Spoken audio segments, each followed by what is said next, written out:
Hey guys, how's it going? Marine King here. It is season 25, The Clutches of Evil, and in just 2 days, Whispers of the Old God expansion will be released.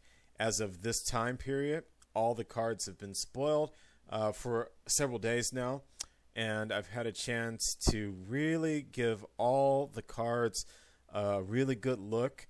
I didn't want to do a pre-review of anything from the expansion until I had seen all the cards. I know that a lot of people out there who do pre-review videos have been reviewing the cards as they came out, but I really felt like that would be ineffective and just not really that smart when you don't know all the class cards that you're going to have in the set. But now that all the cards have been revealed, and I've had time to really sit down and think about this, I think now would really be a great time to kind of give you guys a little bit of a viewpoint into what I think, and maybe possibly point out a couple of things that you can think about when you're making your crafting decisions come Whispers of the Old Gods time.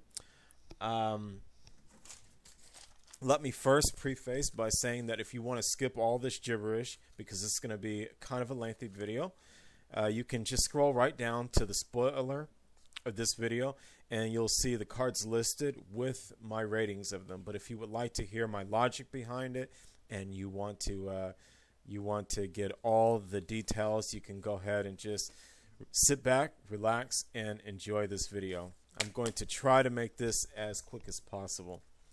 So for this video, I'm going to be covering the Druid and Hunter cards. This is an ongoing series, so make sure that you look through the playlist for all the individual classes. I'm basically doing 2 classes per video, and then I'm going to do the neutral legendaries, and then the neutral epics, and then all the neutral commons. So those will all be separate videos. All right, so let's get right into it. Starting with the common cards and working our way up to legendary cards. Druid. Oh, yes, and disclaimer, please excuse the fact that I have no idea how to pronounce most of these cards, so my pronunciation is probably going to be ridiculously off. Mark of Ysera. Give a minion plus 2/2. If it's a beast, draw a card, 2 mana spell. This card, in my opinion, is above average. I feel that even if you do not draw a card, giving a minion plus 2/2 is quite good, because unlike paying 2 mana for a 2/2 minion naked, if you put this on a card and give it 2/2, it is like having a 2/2 with charge. And that's why usually buffing cards are so overcosted, because a lot of folks might wonder, why does buffing cost so much? It just doesn't seem to add up when you compare it to paying the same mana for just a minion that has those stats. Well, it's better in a lot of cases when you can add these stats, because when the other player thinks that they have set up a board with favorable trades, you just fuck up their whole day when you add on, surprise, this buff onto a minion, and then you trade upward, and then they're like, oh god, now I have to use possibly another card or even 2 cards to get rid of your buffed card.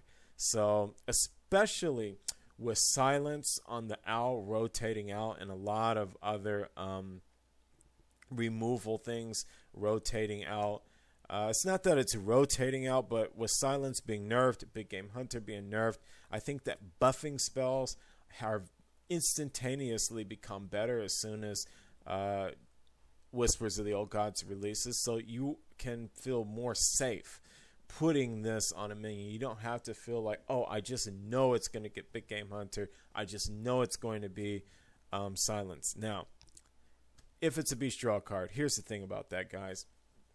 A lot of folks might have a concern whether or not you will be able to actually make a beast stick to the board. And to that I say, yes, you will. If you build your deck with some of the stealth beasts, for instance, like the 4/2 Panther or the 5/5 Stragglehorn. You have the stealth minion. You'll be able to play this card next turn, and you'll draw a card and get 2/2 for 2. I say that's a pretty good value, and I definitely think that in a beast themed deck this will be very good, and in a non-beast themed deck this would even be okay. So I would rate this card a 7 out of 10, above average. Next card. 3 mana spell, Feral Rage. Choose one. Give your hero +4 attack this turn or gain 8 armor. In my opinion, this is an excellent card. A 9 out of 10 score. And in my opinion, the MVP card of the Druid class set. The reason why is because this is a card where you will be able to get value off of it no matter what. That's what makes this card better than just like a removal, or it's very much comparable to the healing touch where you're healing yourself, or a target for 8 health for 3 mana. That the problem with healing touch isn't that healing 8 for 3 is bad. The problem with healing touch is that most of the time you can't really get 100% efficiency off of it. So sometimes you'll heal back 6 or 5, or you'll play it you'll have it during a time when you have the mana to spend, but you're not down 8 HP. It just gets awkward, to be honest. It's really hard to use it efficiently. With this, you can always use 8 armor. That is just so good, so efficient. This is like a super great version of Ice Barrier, because you proc it yourself, or you can use this as a 4 attack removal, which I happen to think is going to clear a great deal of things. Dealing 4 damage is huge. If you don't have swipe in hand, this will be a really good removal. And also, it should be noted that this does stack with your hero power, so that's 5 damage at 5 mana. The other reason that I rate this card so highly is because I predict that Freeze Mage is going to be really big in the upcoming meta for so many reasons that I'm going to cover when I get to the Mage portion of this series. But it seems, not only to me, but to most people, that Freeze Mage is going to be very much unchallenged by anything that is not Control Warrior. And this card is going to be an absolute deal breaker against Freeze Mage. I mean, this is going to be just absolutely awesome. Having that 8 armor, it's just so huge. I would say that almost any Druid deck could run at least 1 copy of this card, possibly 2. Next card. Dark Arakkoa. 6 mana, 5/7. A taunt that gives your Cthulhu 3/3 wherever it is. Okay, so this card is another excellent card. Why is it so excellent? For so many reasons. First of all, 6 mana is a relatively open slot for Druid. So let's start there with the fact that there isn't competing heavily for like a slot that's already been packed with too many 6-drops. No. This is actually the perfect mana cost for a card that has about these stats and a taunt. Okay, that's cool too. Even as a 5/7 taunt, just that alone would be respectable for 6 mana. But by the time you have this battle cry too, give your Cthulhu +3/3. If you're running a Cthulhu deck, this card is just so awesome that you would run. You would want to run 2 of these in that deck. I know I would for sure. It just seems like you can't go wrong. Where's the downside? There's just really no downside. Great stats and taunt and gives your Cthulhu 3/3. It's just like no downside, all upside. And 3/3 on your Cthulhu. I mean, that's really big. I would rate this definitely another 9 out of 10 excellent. I think that this card is just about equally as good as the previous card, Feral Rage. It's really a toss-up. Either one of them could have been the MVP card of the set. Very, very impressive. Next card. 3 mana minion. It's a beast. Addled Grizzly. A 2/2. After you summon a minion, give it +1/1. I happen to think that this card is average. It does combo very well with Force of Nature or Dark Whispers if you're playing wild mode. But the setup for it is a little bit clunky because, in my opinion, when you play a card like this, it would just be a huge mistake, almost unfathomable to play this naked. You just don't do it. 3 mana 2/2, you play it and it's automatically being removed the next turn. It's like worse than Emperor Therasin in that way. You will surely have this card removed instantly. So you really only play this as part of a combination. You're playing this in the same turn with Force of Nature, or you're playing this in the same turn with Dark Whispers or something comparable to that. I think that even in that scenario, though, giving +1/1 is decent, but not game-breakingly good. I mean, if it gave 2/2, I'd be like, whoa, it's totally worth setting up this big fancy combination. But I think at 1/1, it's only decently good to set up that combination. And because of its clunkiness and because of its situationalness, I could only rate the card as a 5 out of 10. The fact that it has a beast tag is nearly irrelevant because it's never really going to stick around long enough to do anything beast-wise. It is worth mentioning, though, that you could, in a pinch, play this followed by Feral Rage. It would draw the card and give it a little bit of survivability, but even then, you're talking about 5 mana, 4/4. That's just probably not going to live very long. Next card, 4 mana minion, Mire Keeper, a 3/3. Choose one. Summon a 2/2 slime or gain an empty mana crystal. This card is very good. The reason why is because when you are looking at a card like this and you're trying to evaluate how good it is or isn't, you evaluate cards like this by saying how much upside is there versus how much downside is there. Now, at a glance, you might say, oh, 3/3 stats is really poor 4/4 drops, so that's the downside. I disagree. You are not really having a downside with this card. It's all upside, and here's why. What is the problem with having a 4 mana minion that's 3/3?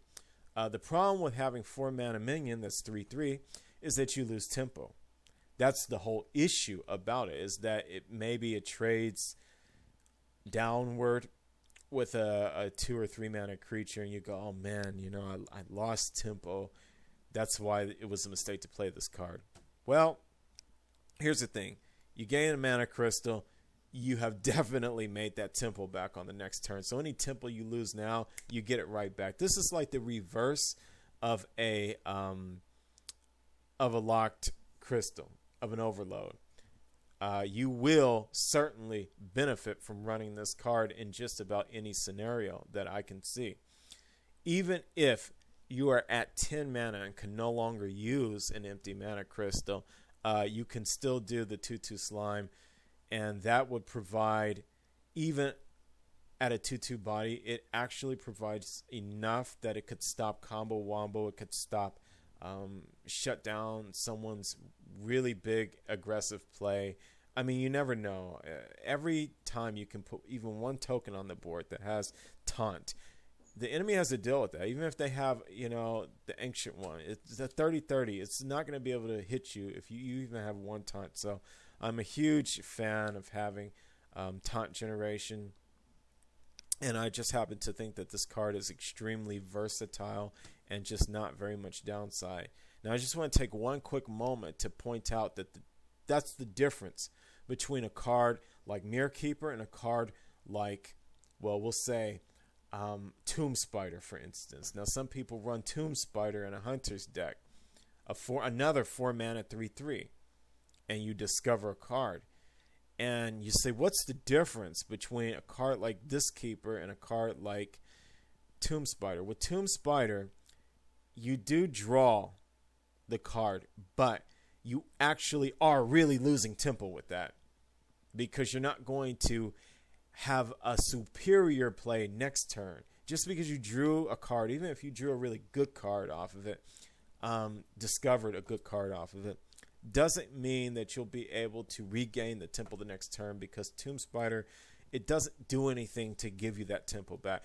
This card, this does something to give you that tempo right back. So in my eyesight, the 3/3 stats is not really a downside at all. It is like akin to playing a 2-mana 3/3, and then you spend 2 mana on a Wild Growth, and you combine the two into one card. That's what makes this so awesome. If you are running 2 Wild Growths in your deck, chances are you'll want to run 2 of this card in your deck, because this is just like having a Wild Growth, which is so much better than, say, Darnassus Aspirant, because Darnassus Aspirant, yes, it gives you the mana crystal, but then it dies and it takes the mana crystal back. Not so with this card. Get the mana crystal, you keep it the rest of the game. That's it. So this card, again, very good. I rate this at 8 out of 10. It's just solid. 4 mana, Klaxxi Amber-Weaver. A 4/5 with the battle cry. If your Cthulhu has at least 10 attack, gain 5 health. This card is, let me say right now that in case you're unaware, as far as the community is concerned, this card is really, really highly touted. A lot of folks are excited about this card, and it's got basically a really positive reception from so many people.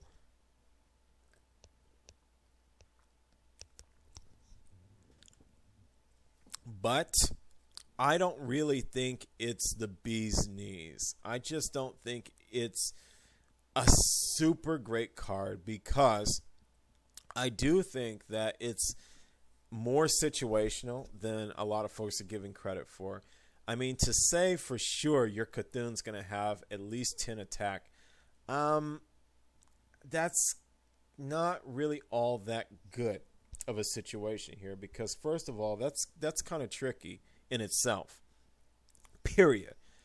But more to the point, assuming you had this card in your hand and it's turn 4, you're never going to be able to get its battle cry off, because at turn 4 your Cthulhu wouldn't have 10 attack no matter what.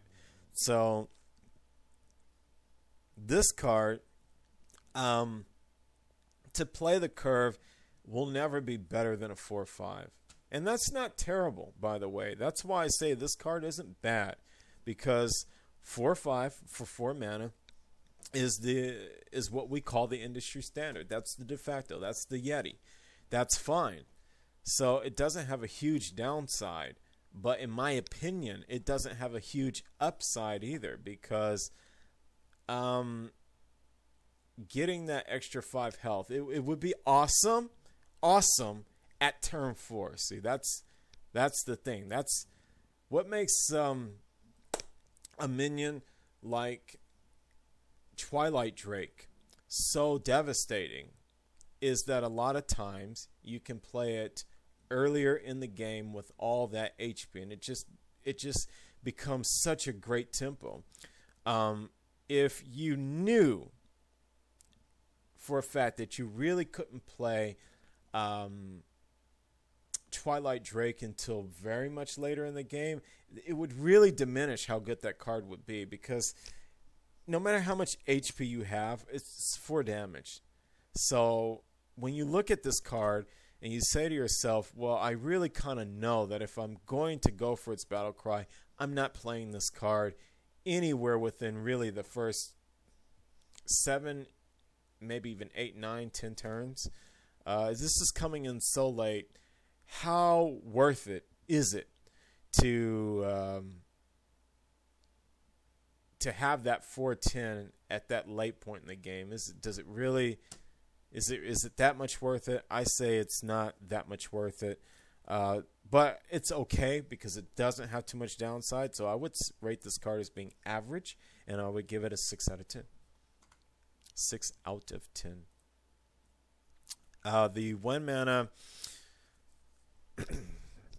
Minion, Forbidden Ancient, a 1/1 base that you spend all your mana and you gain 1/1 for each mana spent. So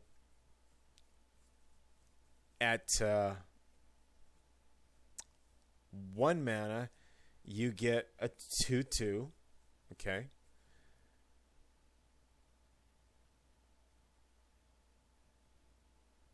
Two mana, 3/3, 3 mana, 4/4. I'd say that basically,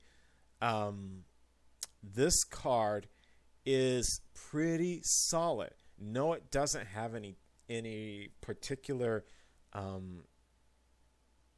effect, but really, in my opinion, of the forbidden cards I've seen from all the various classes, I think that this is the most solid and most reliable card. Now, let me first and foremost address something right quick. A lot of folks are incorrectly rating this card because what they saw was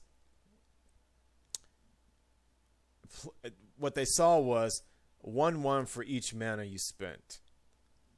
That's not what the card said. It's gain 1/1 on top of the 1/1 that it already is. Now, if this were a 0/0, that's where a lot of people are getting this wrong, because I'm reading comments out there, and a lot of folks are saying, man, a 1/1 for 1 mana sucks, a 2/2 for 2 mana sucks, a 3/3 for 3 mana sucks. No, you're reading it wrong. It's a 4/4 for 3, a 5/5 for 4, etc. Well, that is over the stat line for any amount of mana cost, all the way up to about 5 mana. So at about 5 mana and up is where it just starts to become okay.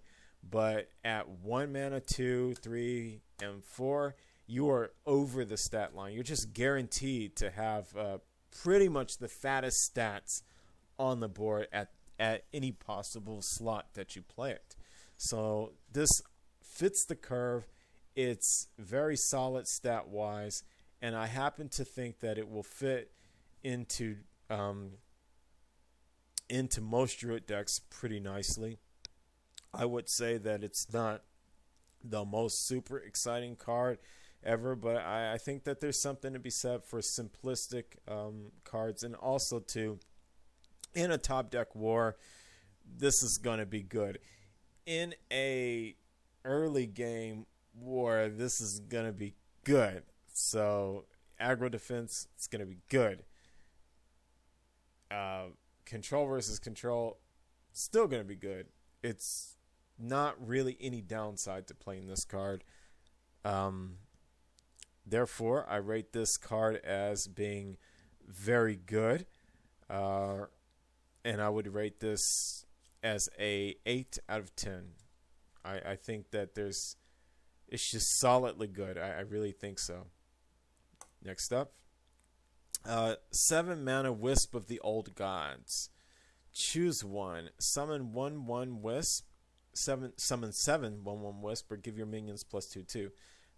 The spell. Okay, so just like how every class I pre-review has an MVP card that's the best of their set, every class I review also has a trash card that is the worst of their set. this is that card for Druid. It's really bad. It's bad for so many reasons that I won't go over all the reasons because it would take too much time out of this video. But what I would say is that it really can be only really utilized in one great way that I can see, and that's with Addled Grizzly. So maybe you could play Addled Grizzly and then follow it up with 7 Wisp, and then you would have, well, not 7, but you'd have 6/2/2 Wisp on the field, and then you'd have the Addled Grizzly. Now, that's a 10-mana combo for a board full of 2/2s. Obviously not worth it, but that's the only good combination I could even see happening with this card. The buffing portion of the spell is utterly ridiculous. It'd be the most overcosted, ridiculous buff I've ever seen, unless you somehow were able to guarantee that you had 7 minions on your board. That's the only way that this becomes a value that's worth it. And even then, I have to question whether or not that would be worth 7 mana. Even if you could buff 7 minions by 2/2. I guess it would be worth it, yeah, but honestly, I mean, let's get realistic here. This card was, not only is it uninteresting, and it's quite unimaginative on Blizzard's part, it's just bad, and it's an epic. I would not at all spend 400 dust to craft this card unless I was simply doing it for collector's reasons. I already had every card in the game and said, well, I'm just doing this to complete a collection. But one possible play that might make this kind of cool is if you are playing the new Druid Legendary first, which makes both of your choose one effects happen, and then you can do both of these at the same time, but that's really far-fetched. That would have to be a 2-turn combination because there's not enough mana to make it all happen in 1 turn. But even still, that would be, that's too far-fetched. You can't think in terms like that. You have to go with what is logical. It is not logical to spend 7 mana for either one of these options here. So, it's just bad.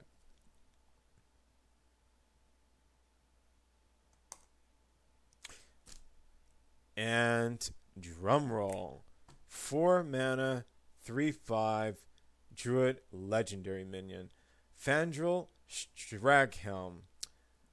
Your choose one cards have both effects combined. This card is absolutely very good. Oh, by the way, I almost forgot. Last card, I rate that as trash, 2 out of 10. Worst of the set. 4 mana, Fandral Staghelm. The thing about this card is it's just powerhouse. It's very good. This card, again, when we discuss how much upside versus how much downside, this card is all upside and no downside really at all. The 3/5 stats, it's 1 stat under the median, but I would argue that really, just stat-wise, you could compare this card not to Yeti, but compare this card to a Shieldmaster, and here's why. Shieldmaster, what's the deal with Shieldmaster? Why is Shieldmaster as good as Yeti even though it has a 3/5? Because it's a taunt. You play it and the enemy has to attack it. Let me tell you something. This card is a pseudo taunt. You play this card, the enemy must deal with it. Your choose one card effects are so powerful. That is so good that the enemy cannot let this stand. It demands an instantaneous answer. So not only is this card good in a combo play where you can play this and do a choose one card within the same turn, but if you just play this naked on turn 4, it also is like a 3/5 with taunt. It just has no downside. It's all upside. You know, it's just to give you some food for thought. You know, everybody kind of thought immediately about, you know, Wrath dealing 3 damage and drawing a card. That's kind of cool. Folks thought about playing a Druid of the Claw, a 4/6 that has charge. That's really cool. But what a lot of folks haven't thought about, and they've thought about Ancient of Lure, drawing 1 card and healing 5. You know what? That's all cool. But when you think about all the possibilities of your choose 1 cards, think about Starfall. See, now you're talking about having AoE and direct damage too at the same time. Think about cards like the potential for Dark Whispers. Think about how good these choose 1 spell cards are. It's really, really so much insane potential. I think that Fandral Staghelm is just an excellently designed card. It really opens up a lot of space to want to go back and kind of work with some of those other choose 1 cards that didn't perform super well in past expansions. I mean, if you're playing wild mode, you have a lot of potential. You can make a lot of fun decks around this card. And the best part about it is, again, if it doesn't work out, you don't have to kill yourself, because it's like, oh, I lost all this temple. You didn't. It's great. 3/5 for 4. It's like all upside. So overall, I would say that the Druid cards are, I think the set is very good. I think it's very solid. I would rate it as an 8 out of 10. And I think that Druid's going to be a really strong class, actually, with these cards. Just looking at the cards from this expansion, I would say, just for the cards from this expansion, Druid is, I would say they were one of the top 3 best packed sets of cards from this expansion.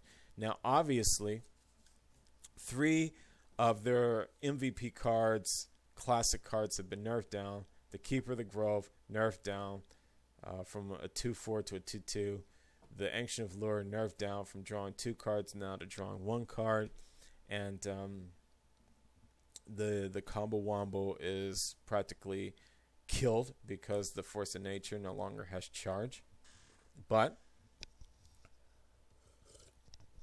I would say that these cards are good enough to make up for that and still keep Druid as a very solid class. Druid will not, make no mistake about this, they will not be the juggernaut that they were before, which is great, because right now it's stupid. They're in the number 1 position, and it's impossible for them to be dethroned. It's too dumb. Combo Wombo had to go.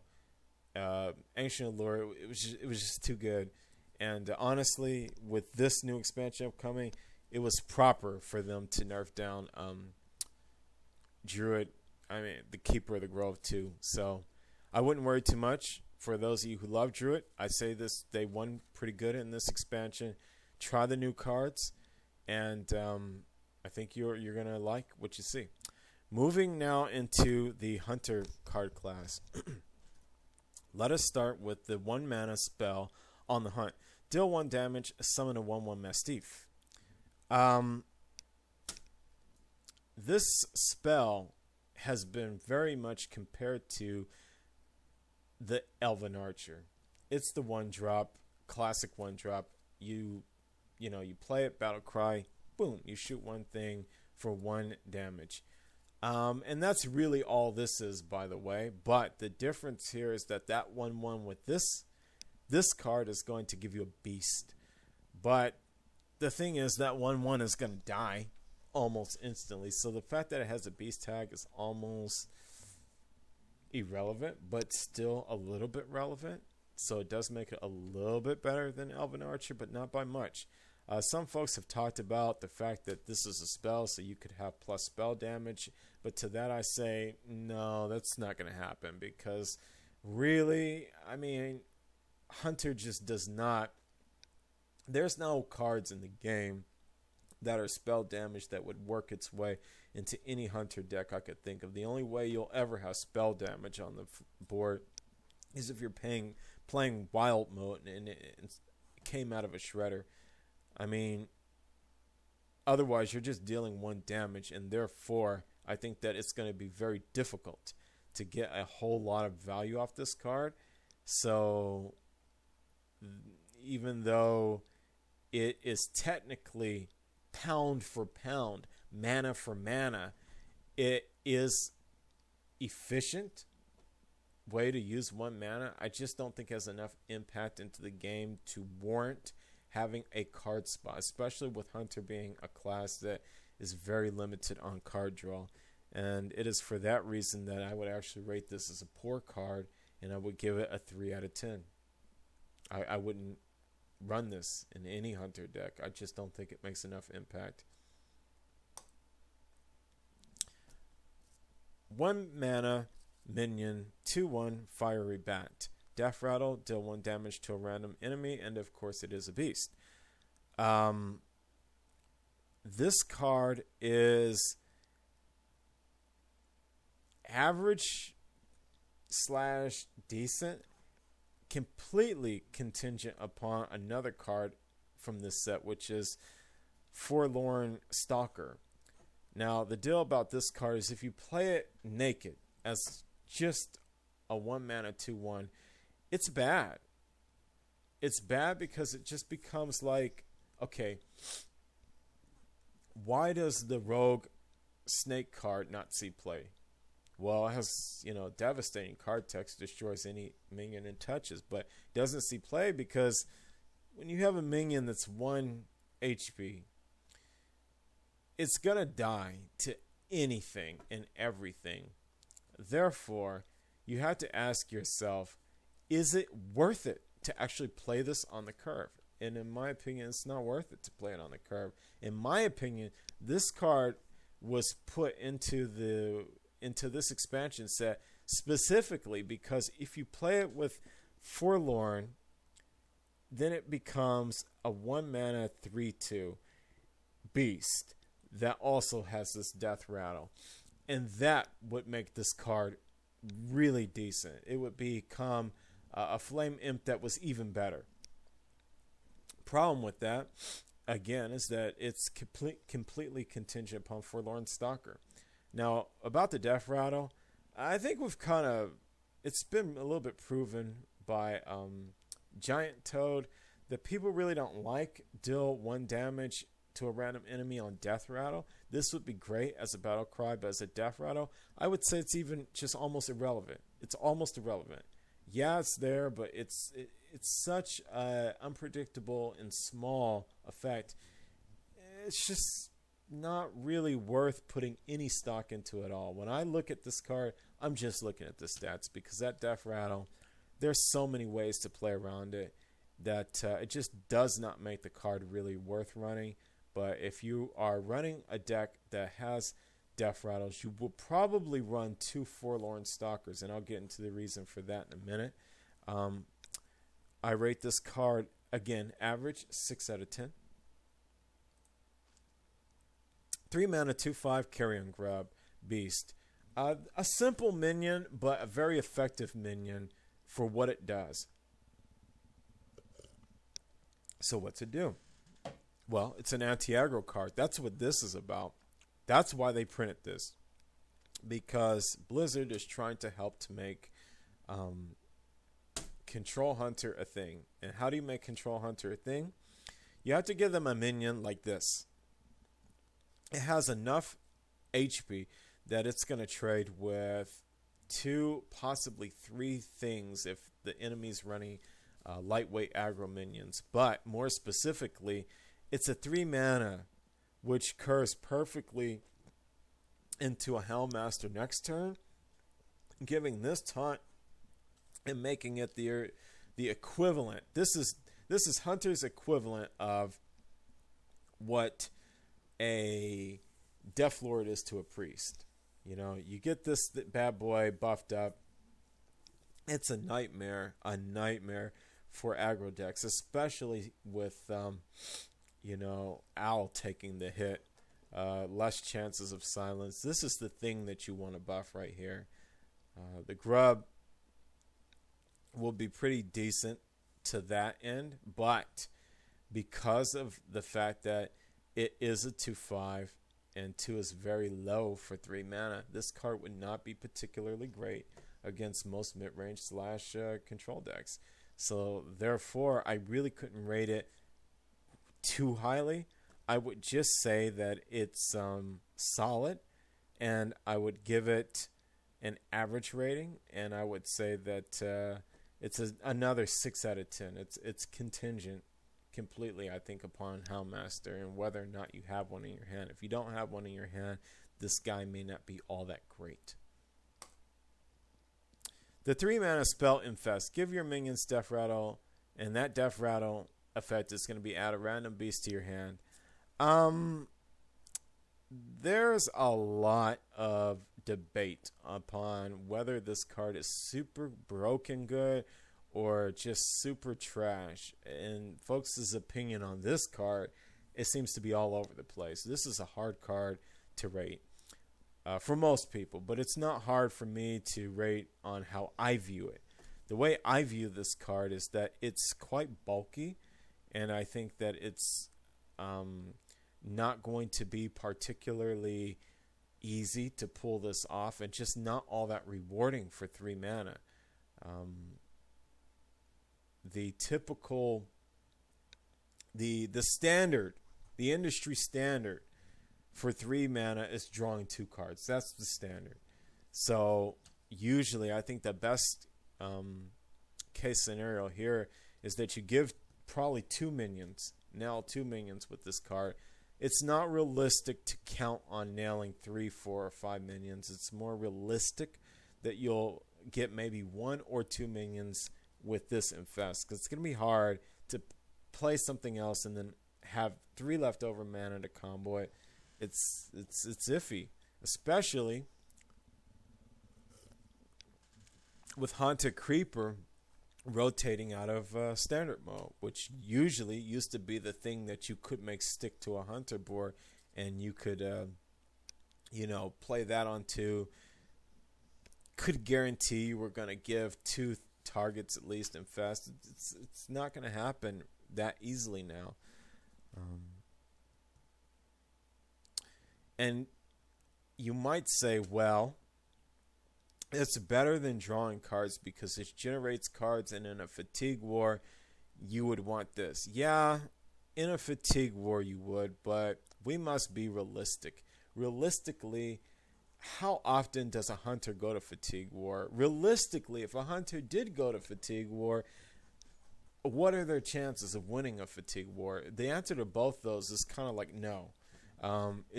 Hunters are not going to win a fatigue war. I don't care how control based a hunter gets. Fatigue war is out. And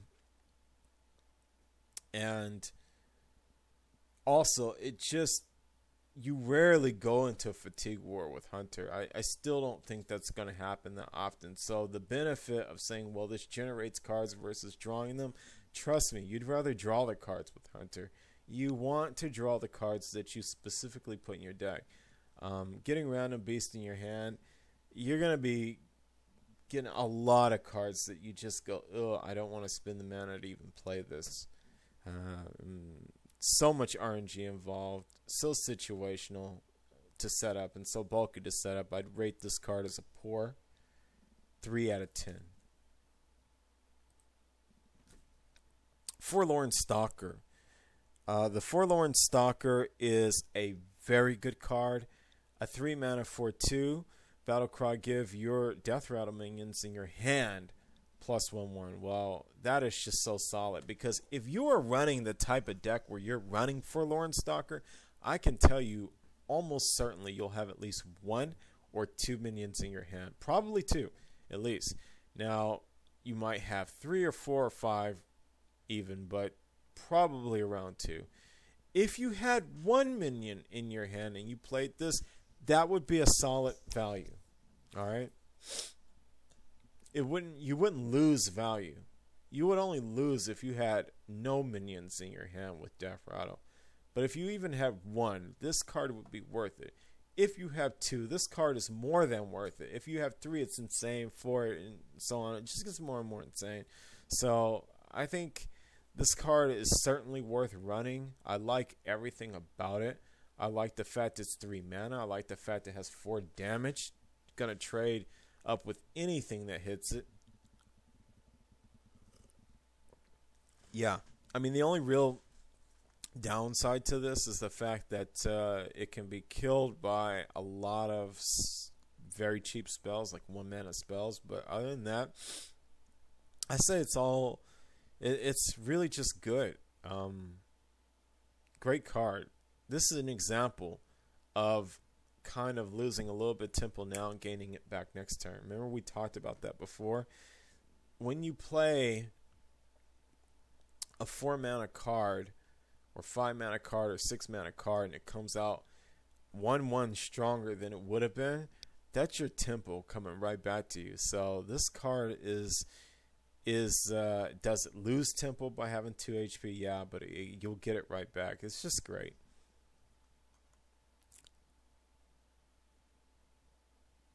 So it's a very good 8 out of 10. 4 mana, 3/3, Infested Wolf, Death Rattle, summon 2/1/1 spiders. I'm going to be honest with you. I'm not like super stoked for this card. I think it's an average slow card, and maybe a little too slow to work its way into most Hunter decks.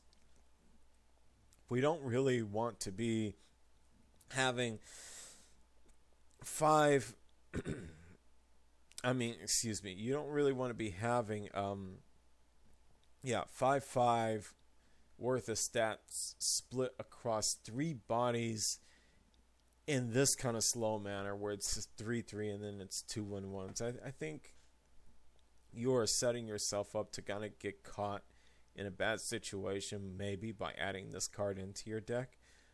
It's not super bad because it is resilient to board clears, but at the same time, I just feel there are better things that could be done for 4 mana. The other part about it is I don't think this card is necessarily really worth a combo, like playing this card and then playing Princess Huhuran right behind it, or doing a feign death or something like that. I just think that if you're doing wild mode, I just don't think the 1/1 spiders play a big enough deal. 1/1s, they're really good in Hunter Creeper because Hunter Creeper was 2 mana. And at 2 mana, it's so early in the game that those stats, those 2/1/1 tokens, they will probably be able to clear something that is on the board at that point in the game because everything is so small. But at 4 mana and up, things start getting quite big, and 1/1 start becoming much and less relevant. You need more and more of them to make an impact. So that's why I think that this card is just average, and I rate this as a 5 out of 10. 8 mana Call of the Wild. Summon all 3 animal companions. Woohoo! This is the card that hunters have been, well, maybe not waiting for, because I don't think anyone ever thought this particular card would exist, but this is the powerhouse card. This is like the card that Hunter uses to either close out the game or turn around the game or get back in the game if they're down. There really hasn't been a card like this for Hunter before. The closest thing to it would be like a high main, but even that was, for all the value that a high main gave you, it was still kind of slow, to be honest. This card is everything they want. This is stats on the board. This is speed, and it's defensive too. It's so good. Why is it really good? It's good because you know what you're going to get. So let me take a quick moment to tell you why this is the MVP card of the Hunter set. But I almost don't have to say it very much because I've already looked at the general consensus on this, and everybody knows this card is awesome. And everybody knows they're going to craft at least one of these. But I say you probably won't want to craft 2 and run that in Hunter because this is so good. It would be worth saving your coin and using it on turn 7 and then maybe using another one on turn 8 or even running it on turn 9 and just saying screw 1 mana. This is that good. It's like 10 mana card, okay? Here's why. Animal companions are 4 mana creatures that are given to you at the cost of 3 mana. Why is that? Because you don't know which one you're going to get. And the RNG is the downside. But basically you get these really great minions. So for instance, a 4/4 with taunt that's worth more than 3 mana. But why does it cost 3 mana? Because you didn't know if you were going to get it or not. And there's no telling if you're going to get which animal companion. Will you get the one you need? Well, this time you know exactly what you're going to get. And you're going to get 3 of them combined into one card. And it's like having not 3, but it's like having 3 4-mana creatures in one card. Not only that, but the way they synergize, it's just sick. So Huffer comes out and he has not 4 damage charge but 5, and then now you have this 5/4 taunt too, and then you have this this Leok. It's a solid value no matter what your situation is, whether you're being defensive or offensive or just right in the middle. There's just so much upside, so little downside. And this card is just like, man, I mean, I'm going to be running 2 of this card in any Hunter deck that I can think of that I'll personally be making. And for that reason, I rate this as, again, the Hunter MVP card, 9 out of 10.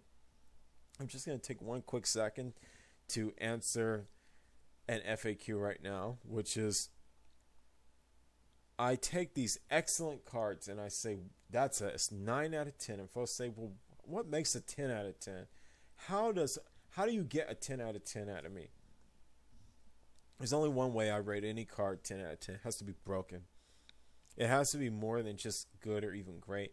It has to actually be a card where I say, ooh, this should be nerfed. It's too good. That's the only real time I actually give out 10 out of 10s. So Mysterious Challenger, that'd be like a great example of a 10 out of 10. It's a super great card, and it's broken, and it shouldn't exist in the manner that it currently does. 8 mana Giant Sandworm. Whenever this minion kills another minion, it may attack again. It's an 8/8. Speaking of exceptionally great cards like the last card, MVP card, we're going to talk about exceptionally bad cards. And this is the trash card of the set. Why is this a trash card? It's a trash card because it is like this card text does not exist. That's why. It's too wonky to expect to actually play this 8/8 and then the enemy does nothing, and the next turn you actually attack something and you kill it and then you attack again. That's not going to happen. I mean, if this thing had stealth or charge or something like that, but I mean, really? You just play it and that's it. You just set it there and just hope the enemy doesn't touch it in the next turn play. I mean, come on now. If you played HearthStone at all, you know that Temple, it just doesn't work that way. Turn-based game, it doesn't happen that way. This is too... it's just not going to happen. We'll just leave it at that, you know. It's just not going to happen. This card is poor. No, this card is trash. And I rate it as a 2 out of 10. Last card of this review video, pre-review video, Princess Huhuran. 5 mana, 6/5, battle cry, trigger a friendly minion's death rattle effect. This is what I would say about this card. It's a beast that's 5 mana. It's 6/5. It doesn't suck. Yay. That's the great thing about this card for Hunter, and that's the thing you should just leave with, is the fact that we'll think of it this way. It's a 5 mana, 6/5 beast. Okay, can we just leave it at that?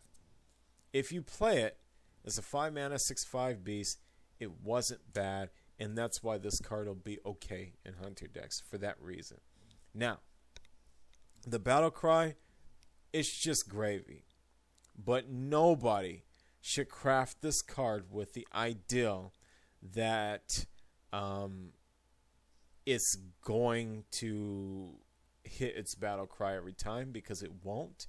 No one should craft this card with the idea that it's going to do its battle cry even half the time, because it won't. Having had a lot of experience trying to work with decks that ran cards like Feign Death, I could tell you that triggering a Death Rattle is it sounds super great on paper, like, ooh, you know, I'm gonna trigger this Windrunner and steal your minion or something like that. It's not gonna really happen that often, to be honest. Most of the time, I think you'll play this just as a naked 6/5, but the potential will be there, possibly, to trigger a battle cry. Most of the time, if you play this in the same turn with something else, it probably will be a very minor battle cry, because there's not that many things that you can play in the same turn with the princess and get a very powerful Death Rattle effect. This is one of those cards with not much downside, but not much upside either. So I don't want anybody to get too ahead of themselves if they have limited dust and just run out and craft a princess right away.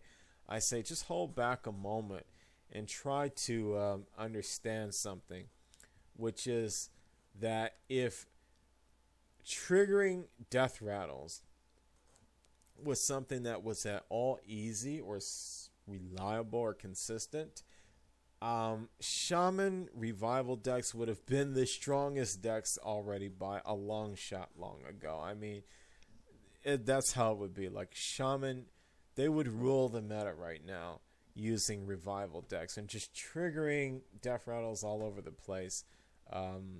Or even Hunters doing Feign Death, but especially Shamans, you know. Why is the card almost never see play? Why is it that Revival almost never sees play? Why is it that Spirit almost never sees play? Why is it that Feign Death almost never saw play? Because it turns out that playing a Death Rattle minion, expecting it to not be triggered on the board, and that the enemy's just going to leave it alone, it's not all that easy. And rogues will tell you the same thing too with their Raptors. It's not all that easy to do. So when you play a card and it is one of these cards where it combines with Death Rattle, you just want to play it because you like the stats that it came with, and not because of this battle cry, because most of the time it won't happen. And on that note, I say that the card is above average, but not great. But it's certainly the best Hunter Legendary so far. I rate it 7 out of 10. I think that it would be decent in again, above average in a Death Rattle deck. But even if I were making a Death Rattle Hunter deck, and let's say I didn't have this card already, I very seriously doubt I would spend 1,600 dust to make this card to put specifically in a Death Rattle deck. I don't think it makes or breaks the deck, to be honest. But overall, Hunter, I think the class did very well this expansion. I would rate it as a 7 out of 10 overall. Not bad. The real question is, do these cards support the kind of archetype that folks are actually going to use with Hunter? All of the cards that are listed here, as we go through them and just kind of look at everything, basically it's all control based, or mid-range at least. Nothing here is really very aggressive. Like, the most aggressive thing here even is Call of the Wild, just because of the fact you get the 5 charge, but no aggro deck would run 8 mana anything. So when you look at everything the Hunters have, it's all control based, and you have to ask yourself, will people really be playing this more, or are they going to play aggro phase given the new balance changes? And to that I say, you're likely to see more aggro Hunter than you are mid-range / control hunter, because I don't think that they quite gave Hunter the tools to make the archetype work. These are great cards in a control archetype, but Hunter is still missing the cards that make a control archetype work. So what is Hunter missing, for instance? Well, if they wanted to make this control archetype work, then instead of giving this card, and instead of giving this card, and instead of giving this card, they would have given you some taunts that you could play early. Now, yeah, you could put a taunt on this, but really won't. It's not going to happen at 1 and 2, in turn 3, maybe at turn 4, and that's if. Otherwise, you're kind of getting hit up. You're kind of taking a beating. And the other problem is you have to say to yourself, well, where is the board clear? Where's the board clear? I mean, what has stopped Hunter from being a control deck all this time? Was it lack of value minions? No. It wasn't even lack of card draw per se, because you could draw cards, you know, with Feign Death and Death Rattle minions that draw cards. That really wasn't necessarily the issue. The issue is that you don't have enough healing, you don't have enough defensive, and you don't have board clears, and you still don't have any of those things really with Hunter. So what I get out of this set of cards for Hunter is not that I don't get that Hunter control is going to be this great thing. What I get out of this is that we're back to mid-range Hunter with some awesome tools thrown in. So fit this Forlorn Stalker into a mid-range Hunter deck that techs in a few more Death Rattle cards, and it'll be an alright deck. Throw Call of the Wild into your Hunter mid-range decks and watch it do some work. But I have no disillusions about thinking that Hunter is going to become the next control class. I don't think that's going to happen, even with these cards. And based upon that, again, I don't know how worthwhile it will be to craft Princess Huhuran. Again, I rate it above average 7 out of 10, and I rate the entire Hunter deck 7 out of 10. So I hope you guys can appreciate the fact that I didn't just ramble right off the top of my head. Like I kind of like to listen to what people say, and I look at the feedback they leave on other people's videos, and they don't like people who are disorganized or who just only start thinking about whether cards good or bad as they make the video. No, actually, I wrote my notes down, and I already thought, pretty good into this before I just blurted out off the top of my head, oh, I think this card's good, I think this card's bad. No, I kind of wanted to think about what kind of decks I would make with each of these cards and what the viability is. So if you enjoyed this video, please feel free to leave a comment, leave a thumbs up, or look for my other videos ongoing. I know that this is quite lengthy, but again, you can click into any of the videos, and if you're not interested in all my jibber jabber, you can just look straight at the description of the video, and you can get the specs right away. All right, guys, thanks for listening, and I will see you out there on the ladder come the 26th. Shit's gonna get real, and never been a more exciting time for HearthStone. All right, guys, Marine King out.